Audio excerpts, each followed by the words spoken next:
यो त राष्ट्रघातमा तपाईले कारबाही गर्नुपर्छ। जुन सन्धिमा नेपालले सही नै गरेको छैन, त्यो सही गर्नुभन्दा वर्ष दिन 2 वर्ष अगाडि अर्बौं रुपियाँ तपाईँ त्यसलाई दिने। 5 वर्षका लागि परियोजना हो भने यही बालकृष्ण खाँडले भने जस्तो 1 महिनामा माधव नेपालले भने जान्छ अरे अमेरिका आयो, गएन, के गर्नुहुन्छ? सक्नुहुन्छ निकाल्न? माघ 26 गते डोनाल्ड लूले तपाईँ काङ्ग्रेस होइन, तपाईँ एमाले होइन, तपाईँ माओवादी होइन, तपाईँ यो समाजवादी एकीकृतवाला होइन, तिमीहरू सबै अमेरिकी शक्ति केन्द्रका दास हो भनेर भन्यो। 52 सालमा यही शेरबहादुर देउवालाई प्रधानमन्त्री हुँदा माओवादीको टाउको काटेर झोलामा हालेर ल्याऊ, त्यही झोलाभरि पैसा हालेर लिएर जाऊ भन्ने त्यही प्रचण्ड र त्यही शेरबहादुरलाई अहिले एमसीसीमा एकै ठाउँ कसले पुर्यायो? एउटा गीतले 10 वर्षको जनयुद्ध गरेको क्रान्तिकारीको लेप लागेको पार्टीलाई थरथरी हल्लाइदियो। के देख्नुभयो यो गीतमा त्यस्तो? भनेपछि क्रान्ति कसले गरेर छ? 2062-63 मा दिल्लीमा 12 बुँदे समझदारी गर्दा नेपाली जनतालाई त थाहा थिएन नि। अनि ठ्याक्कै त्यसको 15-16 वर्ष पछाडि पुग्दा नपुग्दै फेरि 12 बुँदे व्याख्यात्मक टिप्पणी गरेर देशको सम्प्रभुता अमेरिकाको नियन्त्रणमा परेको देखियो भन्नु। संसारको 116 वटा राष्ट्रले शान्ति क्षेत्रको प्रस्ताव मानेको देश आज अमेरिकी साम्राज्यवादको नियन्त्रण अथवा उसमा दबदबामा पुग्यो। भारतले माओवादीका नाउँमा नेपालमा चलाएको 17,000 नेपाली नागरिकहरूको हत्याको बारेमा यिनीहरूलाई त्रास भएको कुरा। दुई देशको बीचको सम्प्रभुको शक्ति प्रयोग गरेर भएको सन्धि एउटा देशको सिंगल सम्प्रभुताले त्यसलाई उल्लङ्घन गर्न सक्छ कि? नेपाली जनता यति बुझ्दैनन्। प्रतिनिधि सभा र राष्ट्रिय सभा नामका 2 सदन सहितको एक संघीय व्यवस्थापिका हुनेछ जसलाई संघीय संसद भनिनेछ। भनेपछि यो राष्ट्रपति त प्रतिनिधि संसदको अङ्गै होइन। हाम्रो नेपाल सन्धि ऐन 2047 को दफा 9 कुनै सन्धि र नेपालको कानुनको व्यवस्था बाजियो भने सन्धिको प्रयोजनको लागि नेपालको कानुन खारेज हुन्छ, सन्धि लागू हुन्छ। किनभने सन्धिमा म कति स्पष्ट गर्न सक्छु मलाई थाहा छैन, सन्धिमा 2 देशको सम्प्रभुता हुन्छ। संविधान एउटा देशको सम्प्रभुतामा बनेको हुन्छ। 2 देशको बीचको सम्प्रभुको शक्ति प्रयोग गरेर भएको सन्धि एउटा देशको सिंगल सम्प्रभुताले त्यसलाई उल्लङ्घन गर्न सक्छ कि? नेपाली जनता यति बुझ्दैनन्। तिमी किताब बाँड्दैछौ। फेरि अर्को कुरा, अहिले सबैले पास गरेको कुरा भयो, यिनै केपी शर्मा ओली हुन्। 2074 भदौ 29 गते एमसीसी सही भयो औपचारिक रूपमा। 2072 पुस 10 गते, 2073 असार 31 गते एमसीसी को नाउँमा नेपालमा जग्गा जमिन खरिद गर्न काम कारबाही अगाडि बढाउन 1 अर्ब 30 करोड रुपियाँ दिने यिनै केपी शर्मा ओली होइनन्? अनि त्यो रोस्टम घेरेको नि यो अभिनय नगरौँ न। फेरि अर्को कुरा, यो त राष्ट्रघातमा तपाईले कारबाही गर्नुपर्छ। जुन सन्धिमा नेपालले सही नै गरेको छैन, त्यो सही गर्नुभन्दा वर्ष दिन 2 वर्ष अगाडि अर्बौं रुपियाँ तपाईँ त्यसलाई दिने। अनि त्यहाँबाट तपाईँ बेल घेरेको नाटक गर्ने। अघि पछि तपाईँ बेल घेर्दा अग्निप्रसाद सापकोटा 1 इन्च हिँड्न सक्दैन। त्यस दिन तपाईँले बेल गर्दा 5 घण्टा पार्लियामेन्ट चल्छ र एमसीसी पास हुन्छ। एमसीसी पास भएपछि अरू सबै केही पनि हुँदैन। एमसीसी को विरुद्धमा नारा जुलुसै छैन फेरि त्यहाँ होइन। एमसीसी फेरि संसदमा फेरि अझै त यो वकिलको कुरा अलि त्यस्तै हुन्छ। सम्पूर्ण सदस्य संख्याको होइन, उपस्थित सदस्य संख्याको बहुमतले प्रस्ताव पारित हुन्छ भनेपछि एमालेको सदस्य संख्या कति? 98। अरू कांग्रेस आदि इत्यादि 63-65 जे होला भनेपछि तपाईँ प्रतिनिधि सभामा उपस्थित भएर त्यस दिनको तलब खानुभयो कि भएन? भत्ता पनि लिनु भएको छ। तलब मात्रै होइन, भत्ता पनि लिनु भएको छ, बैठक भत्ता पनि। अनि त्यहाँबाट बैठकमा उपस्थित हुने, पक्ष र विपक्षमा भोट हाल्न चाहिँ नजाने, अनि एमसीसी पारित गर्नलाई बाटो चाहिँ क्लियर गर्ने। किनभने जति संख्या थोरै भयो उति 51% पुग्छ नि। खोइ कुरा बुझेको हो भनेपछि मतियार बन्यो एमाले। मतियार होइन, त्यो त प्रेरकै भयो। यो किन के का लागि यो जनताको आँखामा छारो हाल्यो नि? होइन, अब यो कहिलेकाहीँ मेरो छोरा चाहिँ अब यो अन्धो जन्मियो अथवा कोनिके जन्मियो भन्ने कुरा के अरे आँधो भयो भन्ने कुरा हुन्छ, तर जन्मिँदै अन्धो जन्मियो भने के गर्नुहुन्छ? यसकारणले दिल्लीमा 12 बुँदे समझदारी गर्नेहरूलाई प्रणब मुखर्जीले लेखेको कागजमा तपाईँले सही गर्नुभयो, जसले लेख्यो उसलाई नै थाहा होला। अनि त्यसैले जनताको नि कि हामी खालि जनताको बारेमा कुरा गरिराखेका छौँ। त्यसो भए तपाईँले भनेअनुसार त कुरो यस्तो भयो नि त, दिल्लीको 12 बुँदे प्रणब मुखर्जीले लेखे, यिनीहरूले सही ठोके। अहिले एमसिसीको व्याख्यात्मक 12 बुँदे डोनाल्ड लूले लेखे पो भन्न थाल्नुभयो त तपाईँले त। हो, किनभनेदेखि नेपालका अन्तर्राष्ट्रिय कानुनका ज्ञाताहरू अरे, अब नाउँ नलिउँ, तिनीहरूले त्यो आम सञ्चारमा बोलेको कुरा सुन्नुहोस्। इन्टरप्रिटेसन भनेको व्याख्याले संशोधन हुन्छ। त्यसो भए मलाई एउटा कुरा भनिदिनुहोस् त, उहाँहरूले 12वटा बुँदा जुन व्याख्यात्मक टिप्पणी भनेर एउटा टालोले छोप्नु भएको छ नि एमसिसीलाई, त्यो व्याख्यात्मक टिप्पणीमा जुन कुरा अघि तपाईँले भन्नुभयो यो नेपालको कानुनभन्दा माथि रहेछ भने मान्य हुने छैन, यो एकाउन्ट अमेरिकाले गर्ने रहेछ भने मान्य हुने छैन भनेर जुन कुराहरू उहाँहरूले भन्नुभएको छ, आइपिएसको अङ्ग हो भने मान्य हुने छैन भन्नुभएको छ भने उहाँहरूलाई पनि थाहा छ यो राष्ट्रघाती छ भनेर त्यो टालोले बेर्नु भएको होइन भने जस्ताको तस्तै पास गर्ने हिम्मत किन नगरे यदि एमसिसी ठिक थियो भने? किनभने नेपाली जनताको राजकीय सत्ता र नेपाली जनताको सम्प्रभु सत्ता अब त यो भन्दा भन्दा थाकी पनि सकियो। अघि पनि मैले भर्खरै निवेदन गरेँ, जुन देशको सरकारले एउटा सन्धि सम्झौता अन्तर्गत सही छाप गरेर मेरो देशको सम्प्रभुता तपाईको नियन्त्रणमा पर्यो, त्यो मैले देखेँ भन्छ। मेरो देशको सम्प्रभुता अमेरिकाको नियन्त्रणमा परेको देख्यो मेरो सरकारले, अनि मेरो देशको सम्प्रभुता अमेरिकाकोमा पुगेको देख्दा देख्दै जस्ताको तस्तै पास गर्छन्। डोनाल्ड लूले भने जस्तो संशोधन हुँदैन भनेर पास गर्छन् भने यो भन्दा यदि यो राष्ट्रघात होइन भने अर्को के हुन्छ र? त्यो व्याख्यात्मकको टालोले चाहिँ के छोप्यो त? होइन, व्याख्यात्मकको टालोले केही पनि छोपेन। किन गरे त त्यो? एकछिन, यो त तपाईले मानिसलाई भुल्याउन सकिएला, अल्मल्याउन सकिएला, एउटा कुनै स्केप गट गरेर भनेर।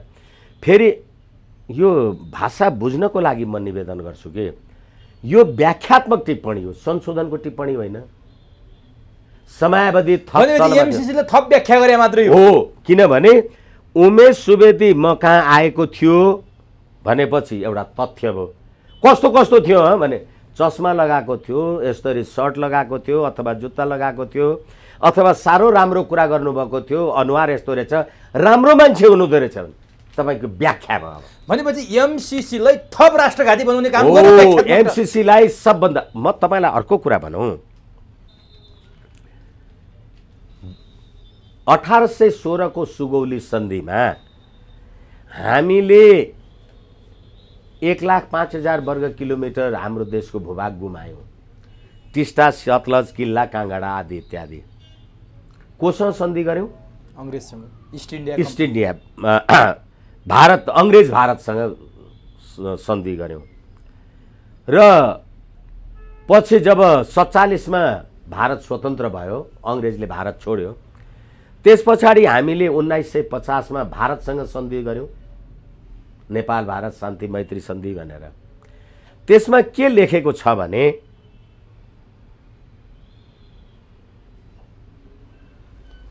यो भन्दा अगाडि ब्रिटिस इन्डिया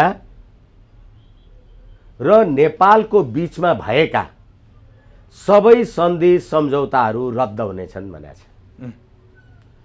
त 1950 मा हामीले भारतसँग सन्धि गर्दा ब्रिटिस इन्डियासँग गरेका सन्धि सम्झौता रद्द भए भने तपाईको टिस्टा, किल्ला, काँगडा र सतलज नेपालमा आयो।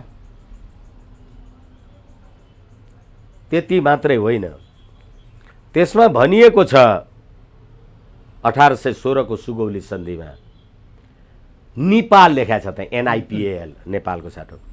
नेपालका राजा महाकाली पारीको भूभाग परित्याग गर्छन् भनेको छ। भूभाग परित्याग गर्छन् भनेको छ। यहाँ 2052 सालमा महाकाली सन्धि गर्दा महाकाली नदी साझा हो, पानी आधा आधा हो भन्ने यिनै होइन। खोइ ल्यायो त सन्धिले।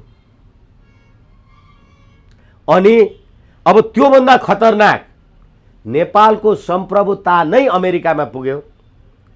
अमेरिकाको कानुन उल्लङ्घन गर्न पाइँदैन। एमसीसी लागू भएको क्षेत्रमा नेपालको कानुन लाग्दैन भनेपछि अहिले तपाईँ एउटा कानुनविदको हिसाबले भनिदिनुहोस् त, एमसीसी पास भइसकेपछि के हामी आज अमेरिकाको कानुनमा चल्या छौँ कि नेपालको कानुनमा चल्या छौँ? महत्त्वपूर्ण कुरा आयो नि, गम्भीर कुरा आयो नि। हो, किनभनेदेखि एमसीसी परियोजना उपयोगको लागि कहाँ कहाँ परियोजना प्रयोग हुन्छ? रसुवा, केरुङ, काठमाडौँ, बुटवल, हाम्रो के अरे गोरखपुर भनेपछि अब जहाँ जहाँ एमसीसी परियोजना लागू हुन्छ त्यहाँ नेपालको कानुन लागू हुँदैन। अब नेपालको भएन त्यो ठाउँ। सुन्नु, नेपालको कानुन लागू हुँदैन। त्यसको दफा 6 को उपदफा 8 त्यहाँभित्र भएका अपराध आदि इत्यादि अथवा त्यहाँ कोही मर्यो के भयो भने नेपालको कानुन लाग्ने, त्यहाँ अनुसन्धान ज्यानमारा काम कारबाही गर्न पाउनुहुन्न। तपाईँ एउटा देश दुईटा सम्प्रभुता भयो कि भएन? बाहिर चाहिँ नेपालको कानुन लाग्यो, त्यहाँ चाहिँ उसको कानुन भने नेपाल खण्डित भयो कानुनी रूपमा। किनभने यो त सुगौली सन्धि भन्दा पनि सन् 50 को सन्धि भन्दा पनि खतरनाक कुरा हो। अब एक थरी मान्छेहरू भन्छन् तपाईले गरेको व्याख्यात्मक टिप्पणीलाई अमेरिकाले माने, हामी व्याख्यात्मक टिप्पणी सहित मन्जुर गर्छौँ भने एकछिनलाई मान्नुहोस्, अमेरिकाले मान्यो अरे, अमेरिकाको पार्लियामेन्टले मान्यो। कति अल्म ल्याउने कुरा गर्नु। तर माधव नेपालले त त्यही दिन भन्नुभएको थियो 1 महिनामा कार्यान्वयनमा भएन, मानेन भने यो खारेज हुन्छ, खारेज गर्छौँ भन्नुभएको थियो नि त। एउटा आशा त छ नि त्यहाँ। होइन, मैले तपाईँलाई त्यसैले अघि सुगौली सन्धिको कुरा गरेँ भनेदेखि ल एमसीसी भारतको गोरखपुरसम्म विद्युत प्रसारण लाइन जाने हुँदा यो अस्ति तपाईँले गरेको व्याख्यात्मक टिप्पणी भारतले के भने उसकोमा पुग्दैन गोरखपुर। अनि नेपाल, भारत र अमेरिका बीचको सम्झौता हो यो। भारत त काहीँ पनि छैन सिनमा, एउटा कुरा। र अर्को कुरा के हो भनेदेखि तपाईँले अब गोरखपुरसम्म पुग्नका लागि कार्यान्वयनको चरणमा कति काम कारबाही गर्नुपर्ने होला भारतसँगको अरू के आदि इत्यादि। यसै कारणले गर्दा तपाईँले त कान समातेर भन्नुभयो, डोनाल्ड लूको कुरालाई जवाब दिनुभयो, मालिक हामी चाहिँ चीनको सुरक्षा अवधारणामा पनि होइन, अमेरिकाको नेपाल नीति परिवर्तन गर्ने कुरामा पनि होइन भनेर भनिसकेपछि अब होइन भने हाम्रो देशमा कुनै एउटा कुराको परियोजना लागू हुन्छ, लागू हुँदैन र यो सबैभन्दा बढी सर्वाधिक विवादास्पद किन भयो एमसीसी? तपाईहरुले बनाउनु भयो रे। एमसीसी को विरोध गर्नेहरूले, एमसीसी को सबैभन्दा बढी विरोध गर्ने भीम रावललाई त प्रधानमन्त्री समेत रहेका शेरबहादुर देउवाले, प्रधानमन्त्री जस्तो व्यक्तित्वले नुवाकोटको एउटा कार्यक्रममा पुगेर दिमाग खुस्किएको भनेर भन्नुभयो। सायद तपाईहरुले पनि होला त्यो जसले एमसीसी को विरोध गर्नु भएको छ उहाँहरु दिमाग खुस्किएको भनेर भने जस्तो पो देखियो त। तपाईहरु दिमाग खुस्किया हो। तर यो कुरामा मेरो भीम रावलजी पनि शेरबहादुरजीसँग पनि केही भन्नु छैन। तर पागलले पागललाई पागल भन्यो भने को पागल हो ठेगान छैन। किन? तपाई भीम रावलजी प्रतिनिधि सभाको बैठकमा उभिएर एमसीसी को बारेमा यति आदि इत्यादि वाद प्रतिवाद जे गर्ने विरोधमा बोल्नु त भयो, तर तपाईले विरोधमा मत हाल्नुभयो कि भएन? अनि शेरबहादुर देउवाजी अहिले यो जे कुरा भन्दै हुनुहुन्छ, शेरबहादुरजीलाई यो भन्ने ठाउँमा पुर्याइदिने कसले हो?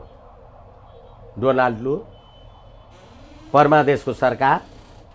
अनि बाबा हामी चिनिया घटक भएनौँ है, हामी त अमेरिकी नै घटक हौँ भनेर डोनाल्ड लूले भने जस्तो म त अमेरिकन नै हुँ भन्नुभयो। अनि भीम रावलजीले त त्यो कुरा भन्नुभयो नि त।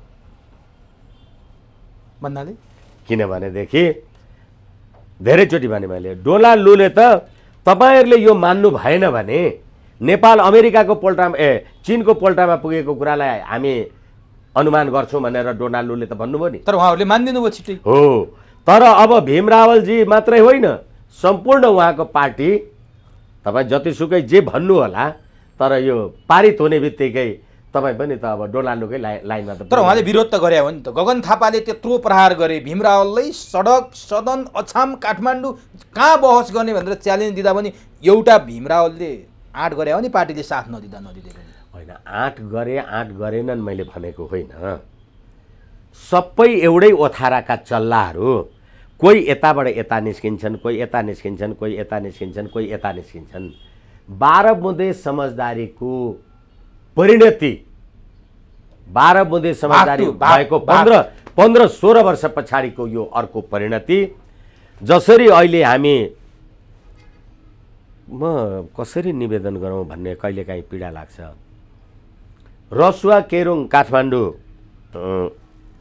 लिपुलेक लिम्पिया धुरा र कालापानी मानसरोवर जाने बाटो खन्नलाई भारतीय सेना किन जानुपर्छ? मजदुरले खन्दैन बाटो? हाम्रो सेनाले पनि त फास्ट ट्र्याक खन्यो नि, किन मजदुरले खन्दैन थियो यहाँ? त्यसैले हाम्रो सेनाले यहाँ फास्ट ट्र्याक गर्ने तपाईँको देशभित्रको कुरा हो।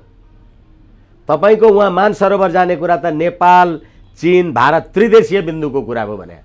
तर त्यो त नेपाल सरकारले त लामो समयसम्म देखेन नि, पत्र पत्रिकाले सार्वजनिक गरेपछि मात्रै देख्यो। एकछिन, नेपाल सरकारले देखेन त्यसलाई अहिले गौण राखौँ।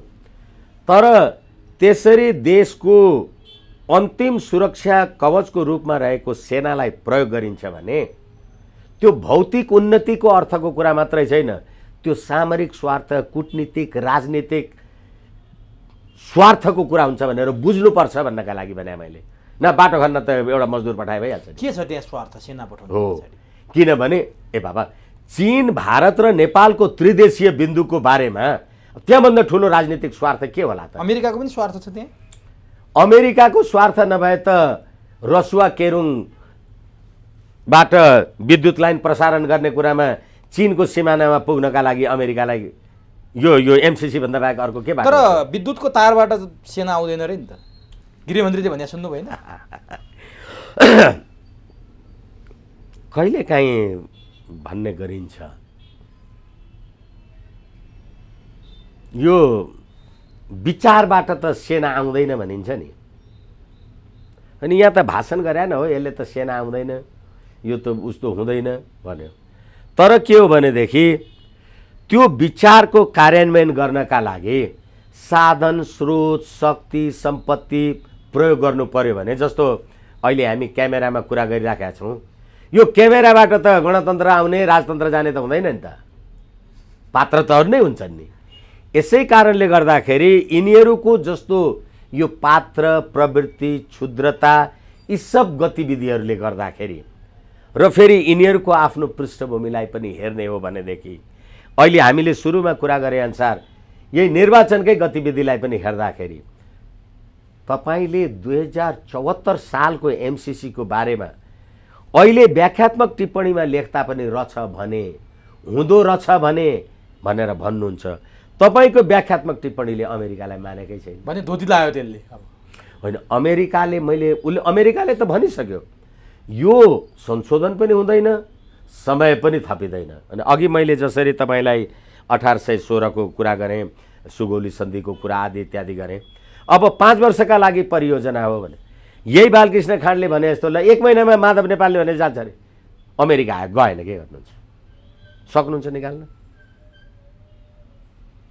यसै कारणले गर्दाखेरि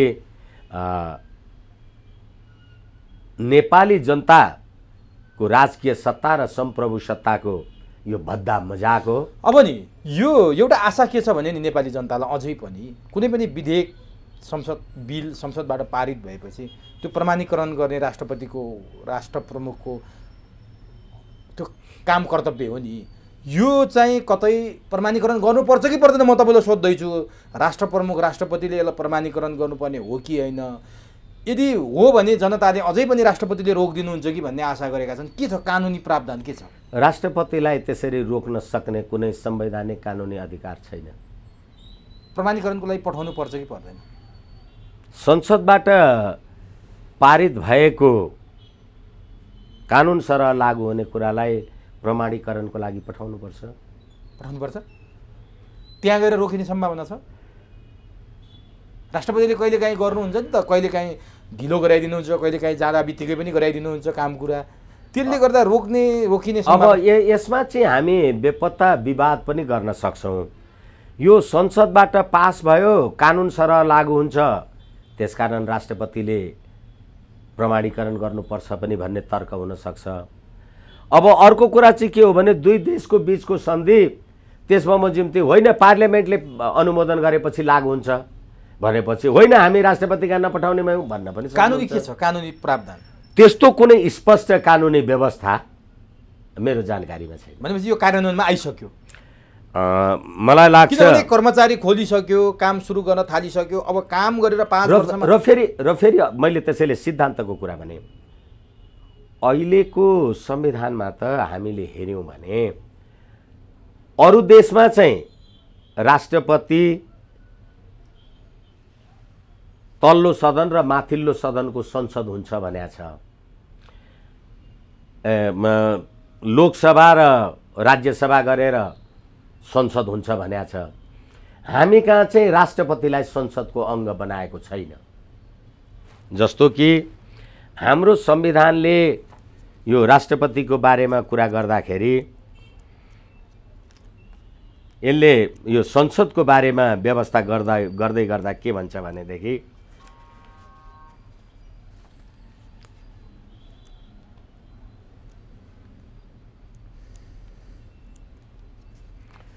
यो 83 प्रतिनिधि सभा र राष्ट्रिय सभा नामका दुई सदन सहितको एक संघीय व्यवस्थापिका हुनेछ जसलाई संघीय संसद भनिनेछ भनेपछि यो राष्ट्रपति त प्रतिनिधि संसदको अङ्गै होइन भनेपछि त्यो जरुरी नै छैन क्या? अब त्यो आशा पनि मर्यो नेपाली जनताको। किनभनेदेखि तपाईले बनाउनु भएको संविधान यही हो। अब नि त्यसो भए चीनका विदेश मन्त्री यही एमसीसी पासको लगत्तै नेपाल आउने खबर सार्वजनिक भइरहेछ। त्यो एउटा सामान्य नेपाल भ्रमणलाई मात्रै हेर्न सकिन्छ कि चीनले प्रतिरोध गर्ने कुरा पनि गर्यो, नोट गरेका छौ पनि भन्यो। एमसीसी पास भएपछि भ्रमणको तयारीमा छन्, चिनिया विदेश मन्त्री आउँदैछन्। त्यो एमसीसीसँग कुनै कुरा जोडिएर आउँदैछन् अथवा के लाग्छ तपाईँलाई? एमसीसीसँग निरपेक्ष रहेर त उहाँ आउनै सक्नुहुन्न। फागुन 6 गते चिनिया परराष्ट्र मन्त्रालयका प्रवक्ताले एमसीसी को बारेमा चिनिया धारणा राख्दै अमेरिकाको कोहर्सिभ डिप्लोमेसी भन्नुभयो। धम्कीपूर्ण कूटनीति। धम्कीपूर्ण कूटनीति कसरी? डोनाल्ड लुले भनेको त्यो 5वटा कुराले। धम्कीपूर्ण कूटनीतिमा त नेपालको सरकार संसद सत्ता त बग्यो। अनि त्यसैले गर्दाखेरि त्यो धम्कीपूर्ण कूटनीतिको लागि र रसुवा केरुङ काठमाडौँ, रसुवा केरुङ अथवा नेपाल र चीनको सीमामा अमेरिकी शक्तिको उपस्थितिको बारेमा चिनियाहरूको चासोलाई लिएर उहाँ नेपाल आउनु भएको हुन सक्छ। त्यसले के असर गर्छ? जस्तो एमसीसीलाई कार्यान्वयनमा असर पार्छ पार्दैन अथवा उहाँले होइन, किनभने चिनियाहरूले हाम्रो चासो यस्तो विषय छ तपाईहरु चाहिँ आफू म्यानेज गर्नुस् भन्यो भने त्यो त सबभन्दा ठुलो खतरा हो नि। त्यसलाई कसरी बुझ्ने? होइन, यसै कारणले गर्दा अहिले एमसीसी परियोजना प्रयोजनको निमित्त आउने गाडी मोटर साधन स्रोत सवारी जे हुन्छ त्यो सम्पूर्ण कुरामा नेपालको कानुन र निगरानी लाग्दैन भनेपछि अब एक थरी मान्छेहरू सैन्य आउने कोनी के आउने भन्छन्। हुन त अब अमेरिकन एम्बेसी त्यत्रो यहाँ हाम्रो सिंहदरबार भन्दा ठुलो ठाउँमा छ, त्यहाँ सेना नबस्या त कुरा होइन होला, तर भोलि त्यहाँ कार्यान्वयनको क्षेत्रमा त्यस्तो सुरक्षासँग सम्बन्धित शक्तिको उपस्थितिले नेपाल चीन भौगोलिक सीमामा कुनै घटना परिघटना भयो भने त्यसलाई जिम्मेवारी र जवाबदेहीका साथ त लिनु पर्ला। भने के भन्न सक्छन् विदेश मन्त्री आएर सरकारलाई अथवा यहाँका सरकारवालालाई? होइन, मैले तपाईँलाई भनिसकेँ यो खतरापूर्ण होइन। अहिले तपाईँहरू अमेरिकाको धम्कीपूर्ण कूटनीति अन्तर्गत एमसीसी पारित गर्नुभएको छ। त्यो अहिले त नेपालको पार्लियामेन्टले पास गर्नुभयो। अब यसको कार्यान्वयन हुँदा मेरो देशको सीमासम्म पुग्ने जे कुरा छ त्यसमा हाम्रो गम्भीर चासो छ चाहिँ भन्नुहुन्छ उहाँले। त्यसलाई कसरी लिने? त्यो धम्की कि होइन, हाम्रो एकछिनलाई मान्नु न, तपाईँ मेरो घरमा आउनुभयो, तपाईँले अस्ति मेरो प्रतिकूलताको साथीभाइहरूसँग यो कुरा गर्नुभएको थियो। त्यसैले तपाईँहरूको उहाँहरूसँगको गतिविधिले गर्दा तपाईँ र मेरै सम्बन्धलाई हामी निरन्तरता गर्ने कि नगर्ने, र फेरि तपाईँले धेरैचोटि कोट्याइरहनु भयो। अस्ति 15 गते यो एमसीसी पारित गर्ने कुरामा माओवादीकै एउटा कुनै सदस्यले संसारको 116वटा राष्ट्रले शान्ति क्षेत्रको प्रस्ताव मानेको देश आज अमेरिकी साम्राज्यवादको नियन्त्रण अथवा उसमा दबदबामा पुग्यो भनेर भनेको कुरालाई तपाईँ विचार गर्नुहुन्छ भने,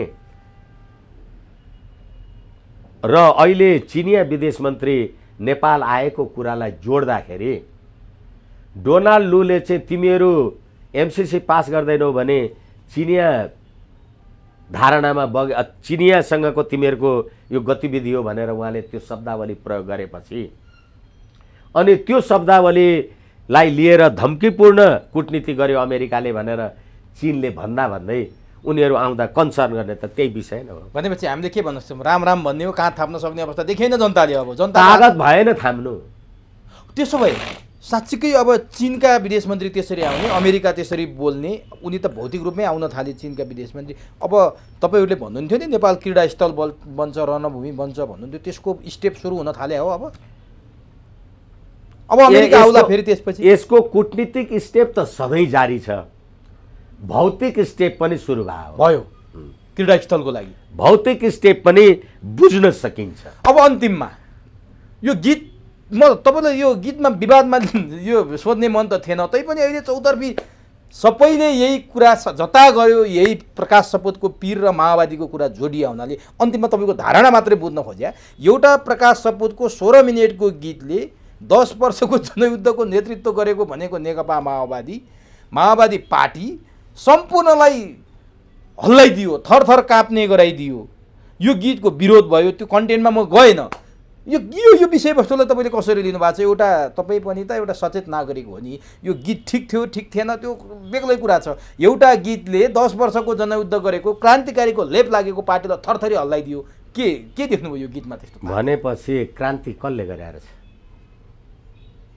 मैले यस्तै प्रश्नलाई सम्बोधन गर्ने प्रयोजनको लागि नेपालको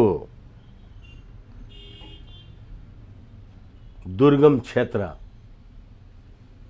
रुकुम, रोल्पा जस्ता ठाउँहरूमा भारत विरुद्ध युद्ध गर्नका लागि, सुरुङ युद्ध गर्नका लागि सुरुङ खन्न पठाएका हाम्रा नेपाली युवा भाइ दिदी बहिनी, छोरा नाति पनाति जे होलान्, तिनीहरू जब यहाँ भारतको विरुद्ध सुरुङ युद्ध खन्ने भनेर प्रचण्ड र बाबुराम भट्टराईहरू भन्दै थिए, त्यतिखेर यिनीहरू उही एसडी मुनिको भात खाइराखेका थिए नि। अनि लडाकुको हालत त यही हुने। अनि त्यसै कारणले गर्दाखेरि अहिले जुन त्यो प्रकाश सपुतले यो एउटा गीत गाउनुभयो, बनाउनुभयो, के मलाई थाहा छैन, तर के भनेदेखि यो भारतले माओवादीका नाउँमा नेपालमा चलाएको 17,000 नेपाली नागरिकहरूको हत्याको बारेमा यिनीहरूलाई त्रास भएको कुरा होइन भने तपाईँले त 52 सालमा यही शेरबहादुर देउवालाई प्रधानमन्त्री हुँदा माओवादीको टाउको काटेर झोलामा हालेर ल्याऊ, त्यही झोलाभरि पैसा हालेर लिएर जाऊ भन्ने त्यही प्रचण्ड र त्यही शेरबहादुरलाई अहिले एमसीसीमा एकै ठाउँ कसले पुर्यायो? गठबन्धनमा एकै ठाउँ कसले पुर्यायो? रसुवा, केरुङ, काठमाडौँ, बुटवल हुँदै गोरखपुरसम्म विद्युत प्रसारण लाइन कसले पुर्यायो भनेदेखि जुन आशा भरोसामा जे ललिपपमा नेपाली युवाहरू जनयुद्धमा होमिएका रहेछन्, यो राष्ट्रघात रहेछ भन्ने कुराको गीतले प्रमाण। र अर्को कुरा, तपाईलाई मैले एउटा कुनै बोलीले सम्बोधन गरेँ, तपाईलाई मन परेन, के भयो त, तपाईँ छोडिदिनुहोस्। अनि एउटा गीतको बारेमा लुट्न सके लुट कान्छा नेपालमै छुट छुट भन्दा त्यो पनि एउटा हामीले सुनेका थियौँ। अनि अहिले कति लुटेका छन्, अनि त्यो लुट्ने मध्येमा प्रचण्डहरू के बाँकी छन्। र तपाईँ र म एउटै जनयुद्धमा लाग्यौँ, म गोली खाएर घाइते भएर सडकमा हिँड्न सकिराखेका छैन, अनि तपाईँ 3-4वटा सुरक्षा निकायका अगाडि र पछाडि लगाएर हिँड्नुहुन्छ, त्यो जनयुद्धको लडाकुले के बुझ्दो होला। तपाईँलाई याद होस् त्यो गीतको समापनको टुङ्गोमा बाबु र छोरी उनीहरूको अभिनय होला, सानो बच्चीले भन्छ बुवा देश भनेको के हो, अनि त्यो बाबु भएकोले अलिकति माटो उठाएर पोकामा हाल्छ, अनि देश यही हो, अब यो माटोसितै मर्ने मार्ने आदि इत्यादि जे भन्छ उसले। तपाईँले 17 वर्ष 12 वर्ष जनयुद्ध गरेर 17,000 नेपाली जनतालाई मार्दा संसदीय व्यवस्था आदि इत्यादि ककसको विरुद्धमा जाने, माओ सेतुङको शासन व्यवस्था ल्याउने जे भन्नुभएको थियो, भारतसँगको सन् 50 को सन्धिको बारेमा जे कुरा भन्नुभएको थियो, तपाईँ त्यो राष्ट्रको माटो लिएर बस्नुभएको रहेछ कि एसडी मुनिको चेला भएर बस्नुभएको रहेछ? होइन भने मैले गीत गाएँ, के अपराध गरे? अनि विधिको शासन भन्नुहुन्छ, व्याधाको शासन। अब अघि सुरुमा एउटा प्रश्नको सम्बोधन भएन क्या तपाईँबाट, त्यो प्रधान न्यायाधीशले दर्ता गरेको महाभियोग संसद बैठक अन्त्य भयो, उहाँको भोलि कार्यकाल सकिएला, यो के हुन्छ कानुन? पदमा रहँदा न महाभियोग लाग्ने हो, पदै हुँदैन भनेपछि त सिद्धि हो नि। भने यो अब संसद बैठक पनि अन्त्य भयो, अब चुनाव गर्लान् अथवा संसद भङ्ग गर्लान्, यिनीहरूको केही पनि उ छैन, त्यो महाभियोग चाहिँ। त्यसैले त्यो अघि तपाईँले भन्दैखेरि एमालेवालाहरू पनि महाभियोग समिति कमिटीमा बस्नुभयो भनेर जे भन्नुभयो नि, उसको पदावधि छौन्जेलको लागि कार्यक्रम टुङ्ग्याइदिने, अब पदबाट काम गर्न नदिने नियत मात्रै हो। पदबाट निकृष्ट भइसकेपछि महाभियोग प्रस्ताव पारित पनि भएन, सक्यो, अनि त्यहाँबाट महाभियोग प्रस्तावको विरुद्धमा उभिनु पनि परेन। भने ती अब अदालत आउने सम्भव छ कि छैन चोलेन्द्र शमशेर फेरि प्रधान न्यायाधीशको हैसियतमा अहिलेको यो सिनारियो? मलाई लाग्छ सम्भव छैन। अब उहाँले ड्यामेज गरिदियोस्, काम गर्न पुरा काल गरेर काम होइन, महाभियोग दर्ता भएपछि त्यसको फाइनल नभए त काम गर्न पाइँदैन। भनेपछि महाभियोगको टुङ्गो पनि नलाउने, काम गर्न पनि नदिने, यस्तै उहाँलाई चाहिँ लिङ्गेरिङ बनाएर राख्ने चाहिँ नियत देखियो। अहिले हामी चोलेन्द्रजीको बारेमा अथवा संसदको बारेमा कुरा गर्छौँ, मैले चाहिँ सधैँ तपाईँ हामीहरू प्रक्रियाको बारेमा धेरै कुरा गर्छौँ, म चाहिँ प्रणालीको बारेमा कुरा गर्छु। के बनाउनु भएको छ? प्रणाली फेल भयो यो नभए के भयो त? महाभियोग लगाएको मान्छे अझै प्रधान न्यायाधीश छँदैछ त, अर्को आइसक्यो त कामु नआयो, प्रधान न्यायाधीश कहाँ आयो? भनेपछि यो प्रणाली फेलको सङ्केत हो। त्यही त भने प्रणाली के बनाउनु भएको, र फेरि प्रधान न्यायाधीश कसले बनाउँछ? संवैधानिक परिषदले। संवैधानिक परिषदमा सम्पूर्ण संसद हुन्छ, किनभने त्यसमा प्रधानमन्त्री, प्रमुख प्रतिपक्षी दलको नेता, सभामुख, उपसभामुख र राष्ट्रिय सभाको अध्यक्ष। भने त्यो भनेको सम्पूर्ण संसद होइन, सम्पूर्ण संसदले बनाएको प्रधान न्यायाधीशलाई तपाईँ महाभियोग लगाउँदै हुनुहुन्छ, तपाईँ आफू चाहिँ के हुनुहुन्छ? कुरो यतिले पुगिया नीति नैतिकता। त्यस कारणले गर्दाखेरि यो पात्र प्रवृत्ति प्रणाली नै फेल र एमसीसीको कारणले गर्दा त सम्प्रभुता पनि खतरामा। हस्, समय दिनुभयो, अत्यन्त महत्त्वपूर्ण भनाइराखिदिनु भयो, यसका लागि हार्दिक धन्यवाद। हजुर, हस्, धन्यवाद, नमस्ते।